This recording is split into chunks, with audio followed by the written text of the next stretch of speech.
The year was 2014. Linda had just walked across the stage, degree in hand, feeling like the world was hers to conquer. But the real highlight wasn't the diploma, it was the quiet conversation afterward with her grandmother. Her grandmother, a woman who had lived through multiple recessions and knew the value of a hard-earned dollar, handed her an envelope. Inside was $10,000. For Linda, this was more money than she had ever seen in one place. It felt like a fortress. Her grandmother's advice was simple and echoed the wisdom of an entire generation. Put it somewhere safe, Linda. Don't gamble it on stocks. Don't listen to those people on TV. Just keep it in the bank for a rainy day or a down payment. Linda did exactly that. She went to the local branch her family had used for 50 years. She opened a standard savings account. The interest rate was a meager 0.06%. To Linda, that didn't matter. The safety was the point. She wasn't looking for a jackpot. She was looking for a shield. For 10 years, she checked her balance occasionally. $10,000, $10,006, $10,012. It felt stable. It felt prudent. But while Linda was sleeping peacefully, a silent thief was breaking into that safe vault every single night. That thief's name is inflation, and he doesn't steal your bills. He steals what those bills can do. Fast forward to 2024. Linda's ready. She's decided to use that safe $10,000 as a down payment for a reliable used car, a Honda Civic. She remembers that in 2014, a clean, low-mileage Civic cost about $14,000. She figures with her $10,000 and a bit of extra savings, she'll buy it outright. But when she walks into the dealership, she experiences a physical shock. That same car with the same specs is now priced at $22,000. Linda checks her bank app. Her balance is $10,063. 10 years of responsible saving has earned her exactly $63. Meanwhile, the price of the car has moved $8,000 further away from her. This is the moment Linda realized her money hadn't been sitting safely in a vault. It had been dying. In 2014, her $10,000 could buy 70% of that car. In 2024, it can barely cover 45%. Her safe choice was actually a guaranteed loss of purchasing power. This is the savings account illusion, the belief that if the number doesn't go down, you haven't lost anything. But in the world of economics, if your money isn't growing faster than the cost of living, you are getting poorer every single second. My name is Adrian, and I spend way too much time thinking about why the safest feeling place for your money is actually the most dangerous. To understand what happened to Linda, we have to distinguish between nominal value and real value.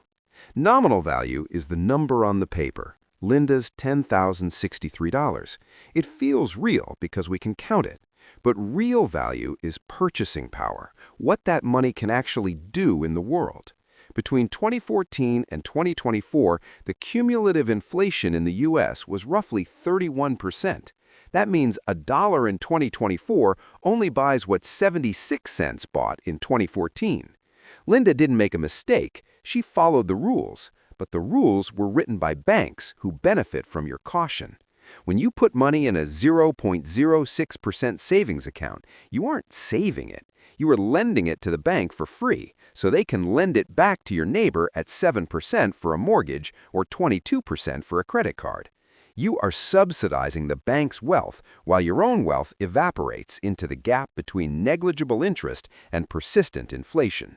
Why do we keep doing this? Why did Linda feel safe for 10 years? It's because of a psychological glitch called loss aversion. Humans are wired to fear a visible loss of $1,000 much more than an invisible loss of $3,000. If Linda had invested in the stock market and saw her $10,000 drop to $8,500 in a month, she would have felt visceral pain. She might have panicked and sold. But because the bank account showed $10,000 every single day, her brain didn't register the loss. Even though she was losing more value through inflation than she ever would have through market volatility over a decade, she felt secure. The bank account is a psychological pacifier. It stops you from crying while your future is being eaten. The stock market, on the other hand, is honest. It shows you the volatility up front. But here is the data. Over the last 100 years, the S&P 500 has returned about 10% annually. Savings accounts, less than 1%. The risky choice is the only one that actually protects your purchasing power over the long haul. So how do we fix this? Does Adrian want you to put every penny into the market today? No, that's just as dangerous. We need a framework to escape the savings account illusion. Step 1. The 6-month fortress. Calculate your absolute monthly expenses. Multiply by 6. That money stays in cash, but not in Linda's 0.06% account. You move it to a high-yield savings account, HYSA, paying 4% or more. This is your insurance, not an investment. Step 2. The surplus engine. Every dollar above that fortress must be put to work. For most of you, that means low-cost index funds like VTI or VOO. If Linda had put her $10,000 into the S&P 500 in 2014, even with all the crashes and volatility, she wouldn't have $10,063 today. She would have approximately $32,000. She wouldn't be struggling to buy one Honda Civic. She could buy one for herself and one for her grandmother. Stop protecting your money into a slow death. Start giving it a job. My name is Adrian, and if this changed the way you look at your bank balance, hit subscribe. Let's build real wealth, not just nominal numbers.